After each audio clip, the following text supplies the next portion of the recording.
Bir daqiqada semizlik darajangizni va kelajakdagi infarkt xavfini bilmoqchimisiz? Unda videoni oxirigacha ko'ring.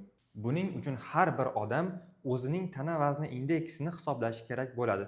Misol tariqasida 70 kilogrammlik va bo'yi 1,7 metr kelgan odamni tana vazni indeksini hisoblash qanday? Biz buning uchun 1,7 ni yana bir marta 1,7 ga ko'paytirishimiz kerak. Shunda 70 bo'lingan 2,89 natijaga ega bo'lamiz va buning javobi taxminan 24,22 ga teng.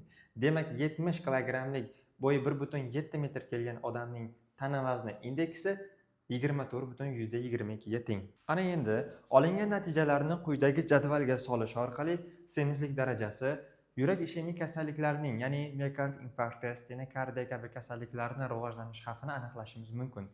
Ko'rsatkich 18,5 gacha bo'lsa, tana vazni yetishmasligi. Ko'rsatkich 18,5 dan 24,9 gacha bo'lsa, sizda tana vaznining me'yoridaligi. Ko'rsatkich 25 dan 29,9 gacha bo'lsa, ortiqcha tana vazni, ya'ni bu semirishdan oldingi holat. Semizlik birinchi darajada ko'rsatkich 30 dan 34,9 gacha va xavf yuqori. Semizlik ikkinchi daraja, ko'rsatkich 35 dan 39,9 gacha, xavf juda yuqori.